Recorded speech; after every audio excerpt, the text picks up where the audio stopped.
The following is a presentation of the Flex Radio. It's the interview sessions. The interview sessions. In conjunction with the Flex Radio. The team of Giovanni Jackson and David L. David bring you the latest in entertainment news. Featuring exclusive interviews with some of your favorite TV, movie, and sports world figures. Giovanni and David are what's in. Keeping you entertained with their chemistry and comical personalities. The interview sessions. Tune in weekly as they bring you new episodes you don't want to miss. Please like, subscribe, and download. It's the interview sessions. The interview sessions with Giovanni Jackson and David L. David.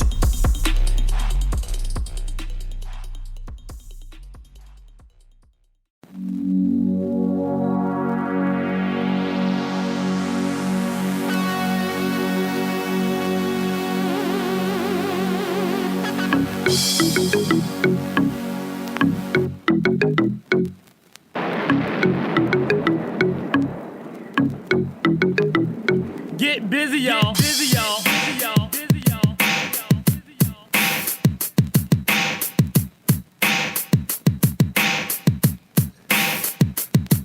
Check it out, party people, cause this party is burning. For a new dance, I know you've been yearning. Yearning for all you people concerning. A brand new dance called the Pee Wee Herman. Just move Once your again, hands. we're back. This is David L. David for Living with Danielle and David. And today we have a special guest that is actually my homeboy. But before I introduce him, let me introduce you to my co-host. Hey, what's up, everybody? It's Danielle. Yep, and you know, this brother here, let me just put it out there. Before there was any Soldier Boys or, I don't even know the rest. I can't even name like too many of these other kids that came up with these dance songs and, you know, because I guess it's meaningless. It just doesn't mean anything to me. But anyway, let me introduce you guys to my homeboy. He goes by the name of Joski Love. Came out with a smash hit back in 1986. You guys, if you're old enough, you may remember the song called Pee Wee Herman. Pee Wee's Dance, Of actually. course. My bad. Of course. So, ladies and gentlemen, my man Joski Love. What up, Joe? Hey, What up, D? Hello, how Danielle? How you guys doing? Chilling, man. Chilling. doing great. There's a couple of dances that we do have to pay homage to. You have the Bismarck. Oh yeah, definitely that. You've got the WAP. My man Donald D. Mm-hmm. You got Doing the Butt, which was EU. So there's a couple of them that you gotta That's a give good one. homage to. Oh yeah, definitely. Humpty Hump, Yeah. Digital Underground. And that's one thing I like about Yes. that's one thing I like about Joe's show, because he opens his show doing most of these dances and these songs that he's talking about right now. Correct, Joe? Yeah, I'm a fan of the music and the culture. So even though they came after me, those are all still hot songs. And, Biz is a friend of mine. I'm cordial with EU. I think I might have met Humpty Shock G maybe once or twice, and he was a cool brother. So that's just my way of letting these guys know that, I see what you're doing and I enjoy it as well. Yeah. Right. Joe, let me ask you this, man. What do you think about, because I did mention that cat Soldier Boy.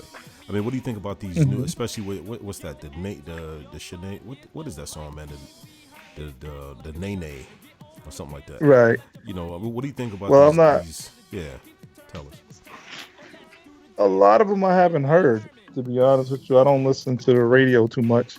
Mm-hmm. I got my, nowadays we got all this stuff in our phones. My phone has 60 gigs plus added SIMs card with another 60 gigs. Mm-hmm. And then I got a 160 gig iPod. So, Yeah. when I we get can in my pack car, all I the plug in music we like. when I get in my car, I plug in my iPod. Yeah. I'm familiar with the Soldier Boy record, those Superman. Mm-hmm. I used to use that in my show, but I cut it out because not too many people our age reacted well to it. So, didn't get the response that I was looking for. I wonder why. But you know what? It's strange because that song didn't.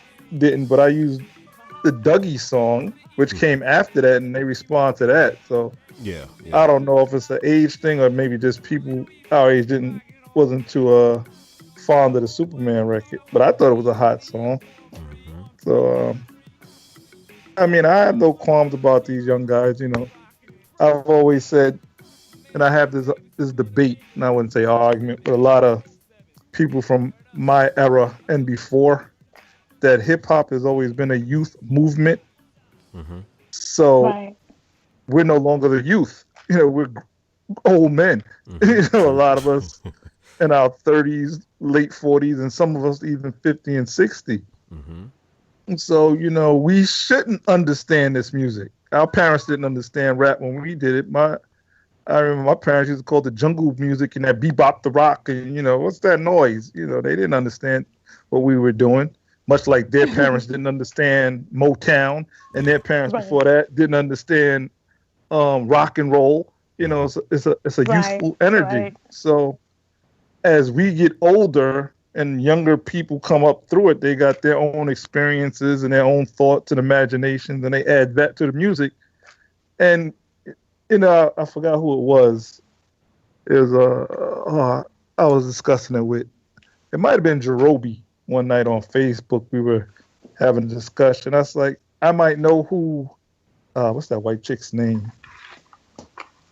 Oh, what's that white girl that everybody had a problem with?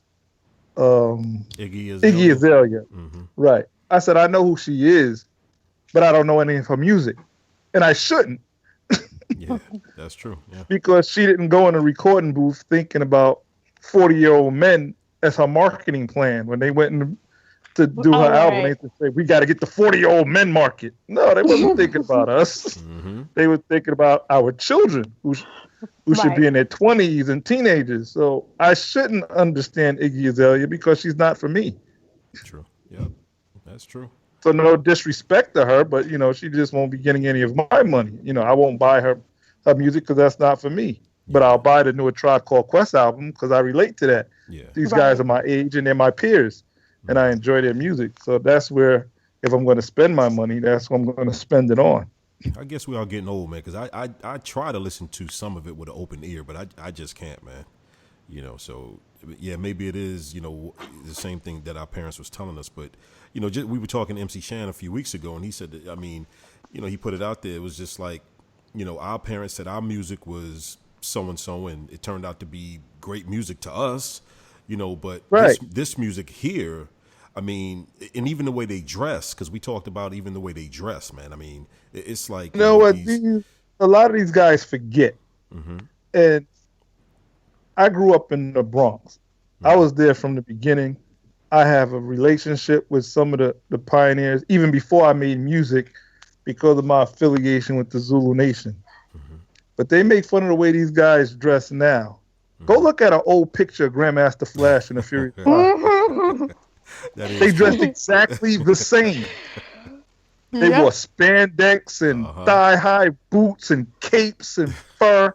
Multiple colors.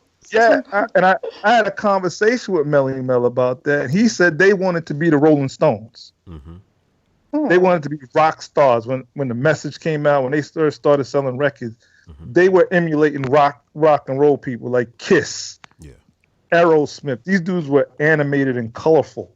Yeah, but who are these kids trying to be now? Who are they trying to be? It just all comes back around. They're trying to be you. They're trying to be, you know, Joe Ski. They're trying to be, you know, their predecessors. Oh no! Well, in their own way. But I mean, they're trying to, you know, kind of do that up one, you know, but have their own style and then say that they started it. Yeah, they all want to be rock stars too. Lil Wayne thinks he's a rock star. He wants to be a rock star, and to strengthen his argument, he puts up rock star numbers. So he don't want to dress like quote unquote a hood. He want to dress like what people perceive rock stars to look like. And I mean, there's nothing wrong with that. You know, before I think it was Run DMC that started dressing like they just came off the block. But before them, the Furious 5, the Fearless 4, these guys were wearing furs that fell down to the floor and suede boots and tight leather pants. And the Jerry curl down their back. That was what they thought. And then Run DMC changed the game when my Adidas and coming on stage with sweatsuits and jeans hanging off their. They started that street look. Yep. Before them, nobody else dressed like that. Then everybody's like, oh, it's cooler to dress with what we wear on the block. So everybody started wearing what they wore on the block. Mm-hmm. So I mean, whatever floats their boat. I'm not here to dictate because I didn't want anybody dictating to me what I did or wore or sounded like. As long as you being sincere to yourself, it's all right. And if you're doing it just to sell some records, then I have a problem with it. Yeah. Right. So, Joe, but how cool? Mm-hmm. No, I was just saying, how cool is that though? That, I mean, of course, none of this anyone could have foreseen. But just the fact that, your core audience, I mean, all of the people that love you come out and see you still. They don't even like any of the new stuff that's out. So I think that's good because that's not something you really probably think about at the time that you're making the song. Nah, well, I mean, it was a different era when I did my song. Now you make rappers go into this as a business now. Mm-hmm. Mm-hmm. They from the door. Everybody knows what publishing is. Everybody know what your writers' credits, your mechanicals. They know what all that is when they walk in the door. My generation didn't. That's why a lot of us didn't make the type of money that we should have made back then. Mm-hmm. So we were just doing it. I know me personally, I just wanted to hear my record on Mr. Magic's Rap Attack. Mm-hmm. That was my goal, my focus. Yeah, if Mr. Magic plays my record, I'm large. Mm-hmm. And that's as far as my mind could take me at that moment. And then later on, I learned like, oh, wait, I can make a living doing this? Mm-hmm. You just don't know. Right. We all wanted to be neighborhood superstars. Mm-hmm. Right. So, and you got to remember when we did it, there was no rap radio stations. You had to have a huge hit in order for daytime radio to play your record. Yeah. That's the only time they played rap was on the weekend. Red Alert and Chuck Chill Out, Mr. Magic, and the Awesome 2. Oh, yeah. They played rap on the weekends late at night. Mm-hmm. In order for you to get played on BLS or KISS during the daytime, you had to have an extremely big record. You didn't hear too many rap records during the day. Yeah. Right. Now, Joe, how big was that record, man? Pee Wee's Dance. How many copies did that sell? To date, we're probably at 1.5 million. Wow. That's huge. Wow. That's huge. Now, yeah, go ahead. I was going to ask you who came up with that idea. Vincent, the guy who owned the label, Vincent Davis, came up with the idea. Okay. I was already signed to the label in a group. Mm-hmm.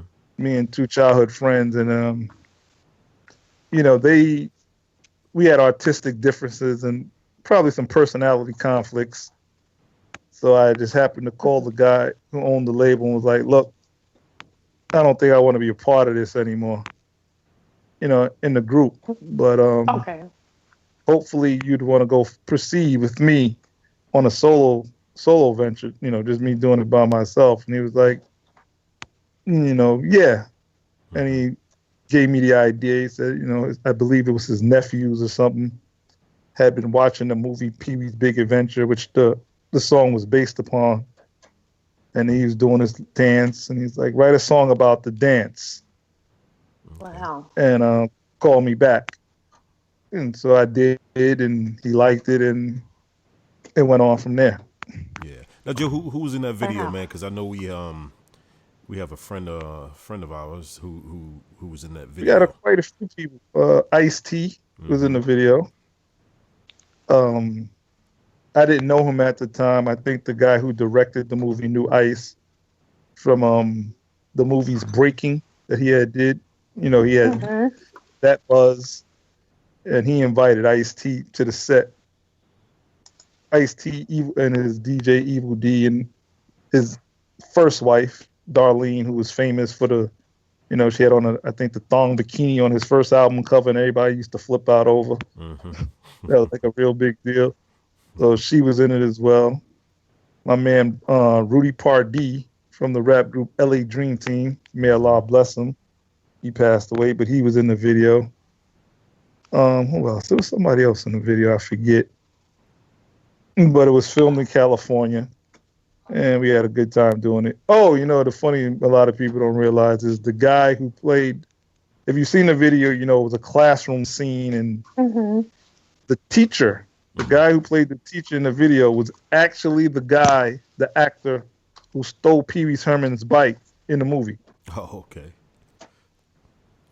Yeah, because Pee Wee Herman was supposed to be in the video, but what happened was he had just signed a deal to do that children's show he used to have on a Saturday morning show he had, the Big Playhouse or something. Yeah. But he had a full beard and mustache, like he looked like a punk rocker at the time, and he didn't want to shave until he started filming his show. So it was like, well, ain't no use of you being in a video with a beard. I need you to look like Pee Wee Herman, everybody knows. So, instead of him, they sent that guy, the other actor, as a substitute. Okay. Well, gosh, I wonder what is that like, once you, say ink a deal to, do a huge record. Well, you didn't know it was huge at the time, but to do a record for a record company and you go home, like, what is that like? I mean, what did everyone say? Did they think you were kidding? Like, how did that go? Well, we had been signed for years before we ever did anything. And you tell everybody, yeah, well, I got a record deal, but no record comes out. People stop believing you. Like, yeah, sure. I'm like, yo, we signed. You show them contracts. Ain't nothing but paper. We don't believe that. Our kids we're all 17 years old. So nobody believes it until they actually hear it. And then, I played it for a few cats before it actually came out. And, some people liked it, some people didn't. And like you never know how big it's going to be. I didn't, like I said, my main concern was Mr. Magic playing it. Yeah. Right. And then, the label told me, yeah, we're at 10,000 units. I'm like, is that good? Like, right. He's like, yeah, then you're at 50,000 units. I'm like, okay, what does that mean? And then you start doing shows and you start to travel, and it's like, oh, wow, these people, people in Virginia heard it. Like, I didn't know Mr. Magic goes out to Virginia, but he doesn't. There's other radio stations playing it. Wow. But I was ignorant to the fact that that's how far it could go. Right. Well, I mean, because, this is when it started. Nowadays, I mean, they could just look up stuff on YouTube and oh yeah, so easy. Whatever. It's so much easier to sell records now. You don't even need a record company. Like, record companies are almost irrelevant at this point because, like you said, you can post a self-made video on YouTube, and instead of worrying about it getting played on New York, the minute it's on YouTube, it's available to the world. It's on the internet. Yeah. So what better promotion is that? That's true. That's true. So Joe, let me ask you this question, man. So if we went back and if I had to ask you a question about who was your favorite artist in the 1970s when hip hop began, who was your favorite artist in the 70s? Are you talking recording artists in general or just hip hop artists? Hip hop artists. Melly Mel was probably my inspiration. Okay, so now if we went to the 80s, who was your favorite artist in the 80s? 80s. I'm a huge Slick Rick fan. And I've always been ever since I've heard him. He's actually my favorite rapper ever. Okay. I'd have to go Slick Rick. The whole English accent and the storytelling is like, to me, he's probably the best storyteller in hip hop ever. Like, you can visualize what he says. Children's Story was genius. This song was genius. The whole is like crazy. So Rick would definitely have been. It'd probably be Rick, Rakim, and then Melly Mel. Okay. And, so if we went to the 90s, then that would be, well, Raw was really the 80s, but So who was your favorite artist in the 90s? I'm trying to remember. Um, the 90s. Well, Rakim bled into the 90s. Yeah.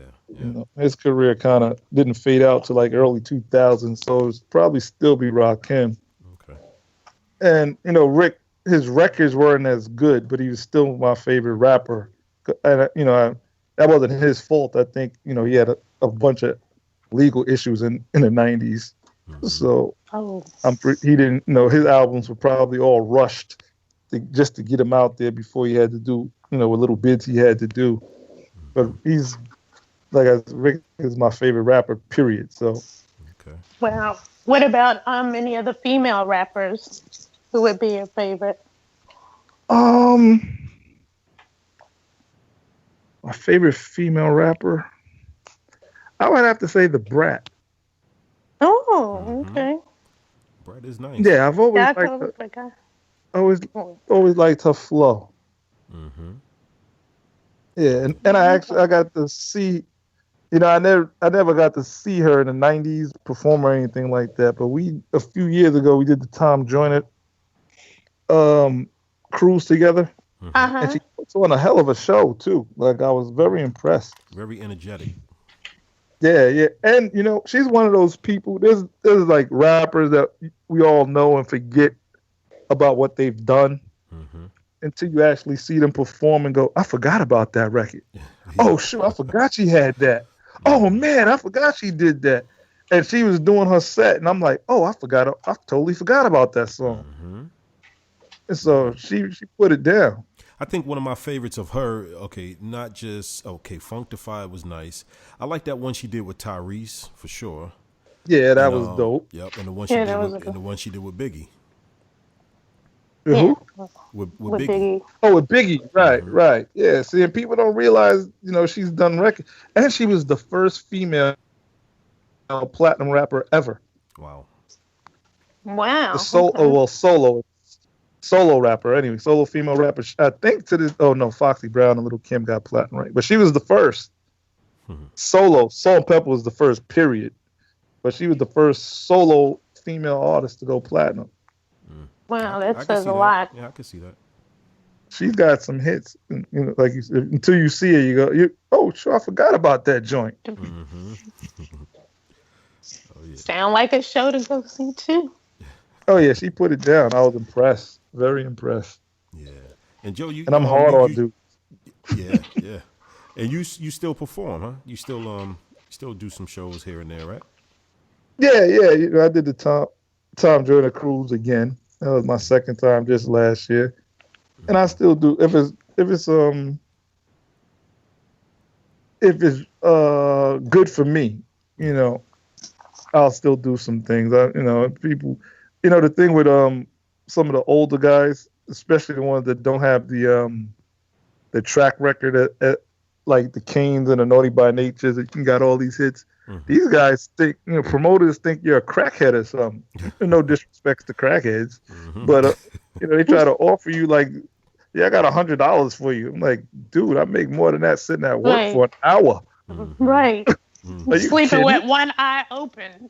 I go to work and make that. That doesn't. You're not enticing me to do anything. Oh, come on! It's for this and it's for. No. How about that? I'm not interested. Yeah, well, that's actually how Joe and I met. That's how you and I met, Joe, right? I promoted that show in the Bronx. Hey, Shan was on that show. Oh yeah, too. the old movie theater. Yeah. That's how we met actually, and I think we met before that because I think you had called me to get some tickets or something like that, and then you ended probably. Yeah. Did you perform Yeah, on that show? I heard. I did end up end up performing that night. Okay. Yep. Because Mr. Dougie was late. Mr. Fresh was late. Yeah. Running late. Had to fill some time. Yeah, Dougie cost me about $10,000. Yeah, I remember that. Mr. Dougie Yikes. Oh yeah, you can't because that's a union building. You can't go overtime. Oh yeah, you can't go overtime, and they start charging you per an hour. I had to pay it was like $10,000 or $15,000 extra for that. Yeah, Wow. them union guys don't be playing. Nope. You say you gotta go. 10 o'clock. That's it. You know, or they pull the plug on Yeah. you. They that too. So, what would you say for? I mean, I know it's a different world than when we were coming up, but what would you say for, a rapper or, a pretty good rapper that's coming up in terms of becoming, I guess, more well known and becoming or mainstream, or what advice would you give to a young rapper? To just be themselves. Don't try to copy anybody else Okay. because because if you're gonna even if you're gonna fail or succeed, you want to do it as you. True. You know, you Okay. can't bet if you're gonna bet on anybody, you're the best bet to bet on. So just be you. Don't try to make no image, none of that. Just be you. That's your best bet. You know, some of these guys. That's why I like Kanye so much. He's crazy as hell, I think, but he's Kanye. Yeah. You know, he He is does it on his Kanye. own terms. Yeah. Right. Yeah, and exactly. You don't get when I'm gonna do an R&B album. Oh, that's gonna be whack. I don't care what you say, I'm gonna do it. And he did it, Uh-huh. and it was successful. Mhm. So it's like, oh wow, he pulled it off. So I mean, that you gotta admire a guy like that. So just be yourself, and the rest will come. So Because what do you Yeah. what do you think about good. Drake? I like Drake. Hmm. I like Drake. I think he's talented. I like some of the songs, not everything, but a lot of them. Yeah, I You almost know, lost it, man. Arguing with these kids a couple of weeks ago, talking about Drake was the hottest rapper ever. He was better than LL Cool J could have ever been. Man, I'm telling you, we almost got into a fist fight. people sleep on LL. People don't understand. His career lasted 3 decades. I don't think anybody's ever Decades. done that. Yeah. True. True. He didn't start, I don't know if you use the word falling off. I don't mean it disrespectfully, but he didn't start falling until like mid 2000s, and he started in 84. Yeah. So that's like a 30-year run. Right. Nobody has ever even close to that. See, yeah, they need to So you get gotta that type of respect that. longevity And now he's a cop on before. Channel 2 or something like that, right? Yeah. Yeah, he's on what, NCIS or Yeah, one of the nobody's NCIS. ever come close to that type of thing. Yeah. And he Yeah. has that other You show, can't the even lip sync show, Yeah. which is lip heck of sync. funny. Oh yeah. L stays working. You Yeah, can't, he stays working. you can't disrespect that. And if you have anything to do with rap, it's like blasphemous to say anything disrespectful Yeah. because of what Yeah. he's meant to this culture for so long. Right. It's like watch your mouth, young boy. Yeah, exactly. Don't even do that to yourself. Mm-hmm. Hey, he was dope. Mm-hmm. How many careers did he end in the battle rapid? Hey Joe, so Wow. did you another question, man, on the personal tip here? Did you happen to possibly date any of your female rappers out there? Anything you want to talk about? Nope. From what I understand, you are married and have children now, which is wonderful. Well, separated, engaged, and have children now, Yeah. Excellent. You found love, so that's the important thing. and a grandchild. Oh yeah. Oh, wow. We're grandparents Now, now. I know you're so proud. It seems like grandparents are just so proud of their grandkids. Oh yeah, he's here. He just popped his head in the back room to see what I was doing. He's sitting in the room. Yeah. You see, My little buddy. you lucky, man, because see, my grandkids are scattered, man. I got a grandson in Florida. The majority are in Chicago. So I don't even get to see my grandchildren besides, in pictures most of the time. Nah, these are my youngest daughter's 10 and my grandson is 3. So that's my crew. We hang out all the time. Yeah, wow. So excellent. And I Yeah, bet they love listening to your songs and love hearing about how the industry was when you came up. my daughter, the youngest one, I've taken her to shows before. It's funny, I took her with me to a radio interview. She was younger then. She might have been about 6. She's like, Daddy, you was talking too much. You didn't let the other people speak. I was like, well, they brought me there to ask me questions. Yeah, but you're Right. supposed to let the other people speak too. I was like, okay, next time Oh my I'll let the other gosh. people speak. They're so She cute. enjoys it. The observations of younger people. So polite and yeah. So Joe, what you got going on next, man? What's coming up in the near future, man? Any more shows coming up in the? Well, tomorrow I'm going to work. Okay. That's it. I don't do too many shows. Like I said, I don't do a lot. I have to turn down a lot of these shows because these dudes, they think I'm sitting around broke or something, and I could just offer you anything. Yeah. I'm like, no, you can't. You got to make it worth my while. And if it's not worth my while, I'm not doing it. Yeah. I'm not leaving my house for $200. That's crazy. I don't even see how you can make an offer like that. I mean, because, when I was promoting shows, I didn't make no kind of crazy offers. You got these guys that might do it. Yeah. From my era who might not have been as big or might not have had a song as big. Yeah. And they're sitting around doing nothing. They might not be in the best financial state, so they'll take that check. Yeah. But then you got some of these guys that want all the money, man. You got some of these guys, I ain't going to mention no names, but you got some of these guys that want like 10, 12, 15,000 a show. You got people that are still living in whatever era they were in. And they've got a overinflated value of themselves. And they still asking for the money like they still had a #1 hit. It's like, dude, that was 30 years ago. Are you for real? It's like, no, you should, be happy you can make a living out of this still. I know some of us that are still, this is what we do for a living. Kane, Dougie, Naughty by Nature, the list goes on. There's quite a few of us that still, that's all they do. Yeah. And they're blessed to, I'm sorry, go ahead. No, I was just saying, I mean, you could really school some of these, youngsters coming up seriously. Is a book in the works or something? I started writing a book, but then I destroyed it.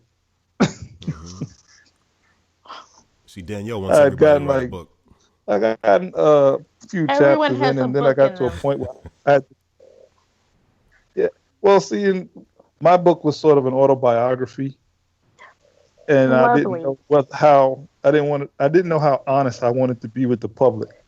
Right. Yeah. So I got to a crossroad. It's either I had to be totally upfront or not do it at all. So I chose not to do it at all because some things I just felt was not anybody's business. Right. Yeah. But in order to tell my story, I would have had to have told that. Oh, it's okay. It's one of those. Okay. I was like, okay. Nah, forget it. I would have had to do too much explaining to some certain people. Yeah. Right. That I didn't explain to. So I was like, nah, forget it. Yeah.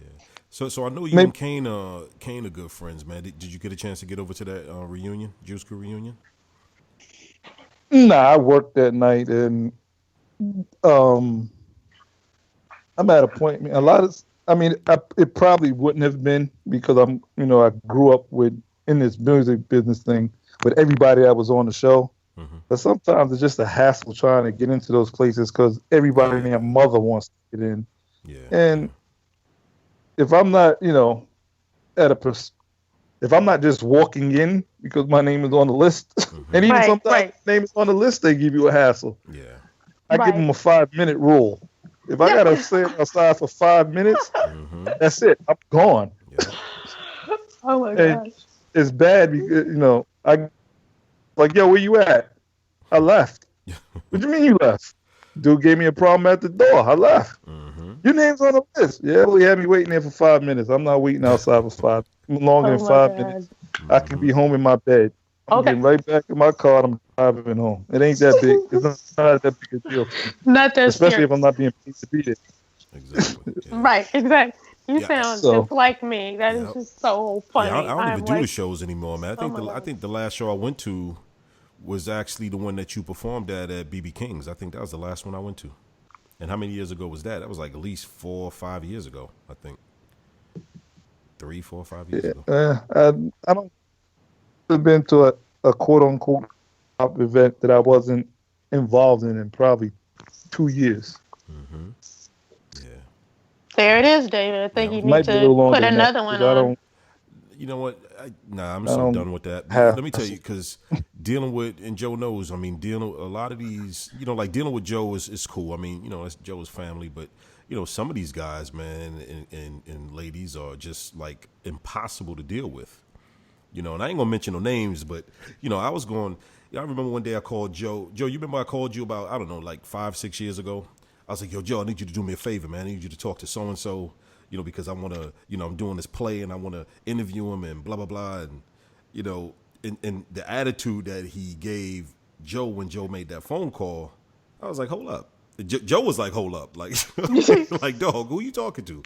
You know what I'm saying? So it's just the attitude of a lot of these, people that were in that industry. I mean, they just have such a sour attitude. And it was kind of sad to hear that because, this dude is like, I'm trying not to say no names, but this guy was like a pioneer, and I just wanted to talk to him to give him some work. And next thing I know, I'm being talked to like a kid. And this same gentleman, I remember I went to a party one time. I was with Kumo D and, a few other guys in the Bronx. And, the same gentleman walked into the party and I asked him to take a picture of him, a picture with him, as a matter of fact. And he looked at me, he said, bro, don't you see I just got here? You know what I'm saying? Give me some time and talk to me just like that. And I was like, yo, hold up, man. You know what I'm saying? Like, I'm a grown-ass man. Yo, slow your roll. But, but you can't say, you can't, like, I wouldn't be disrespectful and say that to him. But that's how I felt. It's like, how dare you talk to me like that? You know what I mean? It's like, I appreciate you for what you did, in for this genre. You know what I'm saying? But I guess it's, what they've been through in their life and whatever has happened, they just have that sour attitude, which sucks. No, I mean, Joe, I think having fame so early too. I mean, it can, turn you into a monster or a genius, or sometimes both. Yes.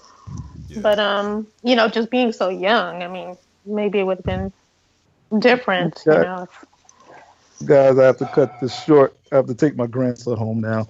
Oh, I just got the cue. You said, I'm sorry. Just got the cue. Well, Yeah, thank you so much for talking with us. Oh, sure thank you. appreciate And I'm a big fan of you. I remember what's happening. Thank you. And you too. As a child, tell your family hi. Show. Yes, I will. Yes, I will.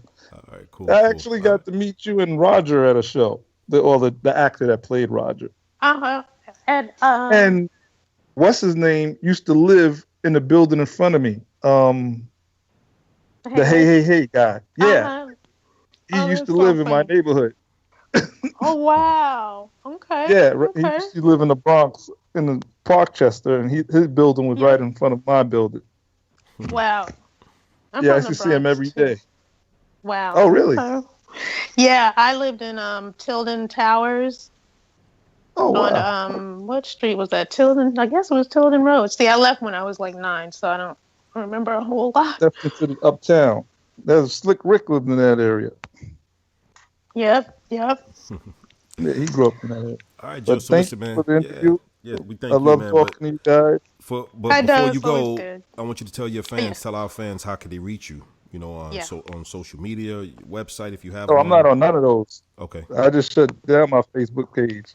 I hear you. I just shut it down. I'm not on none of those things. Snapchat, Facebook, none of them. All right, cool. All right, Joe, man. Yeah, I mean, I kind of. Okay. Joe moved out to Jersey some years ago, and then he moved back, back home, and Joe used to stop at my house all the time, and we used to, be able to talk and stuff like that. And now he's gone. I'm the only brother from New York out here now in Jersey, so yeah, kind of lonely now.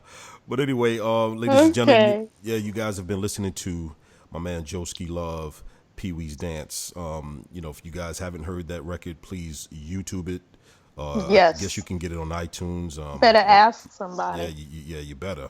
You know what I'm saying? So so definitely all right, it's a timeless record. I've been trying to get Joe to remake that record, but he won't listen to me. But anyway, all right, Joe. Yeah, we gonna let you go, man. And, it was nice talking to you.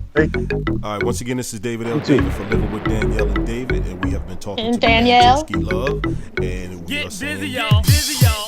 Bye. Later.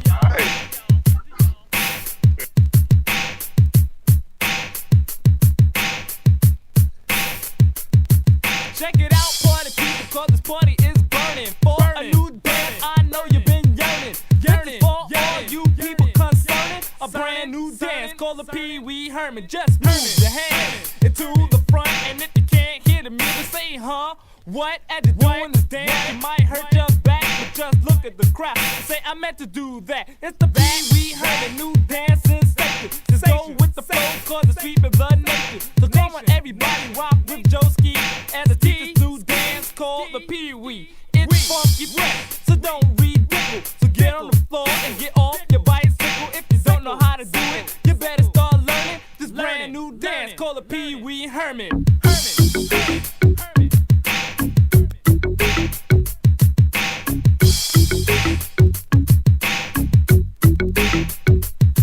Now, everyone just listen to me at the teacher's new dance called the Pee Wee. You jump around, act like a fool.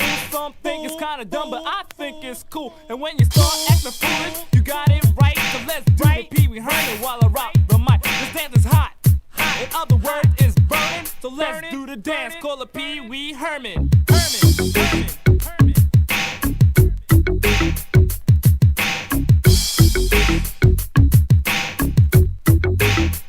Check it out, y'all.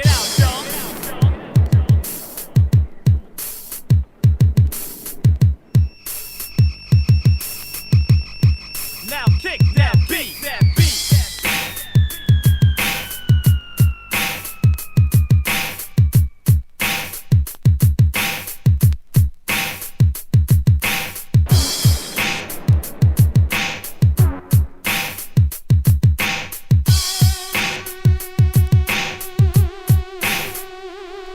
They'll be doing the Pee Wee every jam you enter. The journey along the Pee Wee Herman's great adventure. It's not hard, it's easy, you see. Just act like Pee Wee Herman, very stupidly.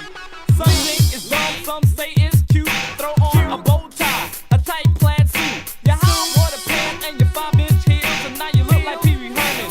How do you feel? You might have the urge to talk to your food while you're on the dance floor doing Pee Wee's groove. So listen to me and do what you're told, and don't forget to act like you're 5 years old, like Pee Wee Herman. Act like a jerk and get on the dance floor, let your body work. So y'all work at the DJ, keep the turntables turning, and let's do the dance called the Pee Wee Herman.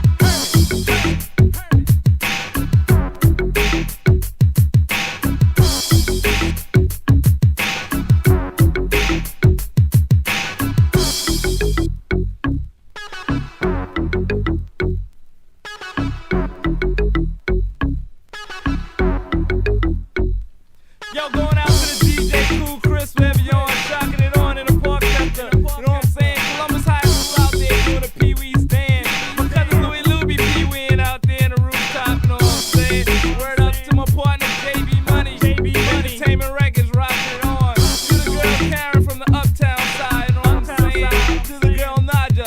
To my little sister Laura and Shanice that be doing the Pee Wee on the downtown scene, you know what I'm saying? Ha-ha. Of the Pee Wee dance. My man Chuck, chill out wherever he at. Little East freaks be rocking on. To the homeboys from Cedar Hallway, Easy and Born Free. To my mom, she be doing the Pee Wee too. She be rocking it. My man Miss Davis be doing the Pee Wee 247. Word up. I'm just in love. On the Pee Wee side.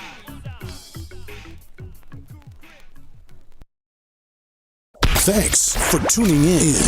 Don't forget to like, subscribe, and share. hit that follow button to be notified when new episodes are released. Choose your platform. Listen to us on Amazon Music, YouTube Podcast, Apple Podcasts, iHeartRadio, and Spotify. The Interview Sessions. On the Flex Radio. Ranked 66 out of more than 2.5 million other podcasts. Tune in directly. Download the Flex Radio app today.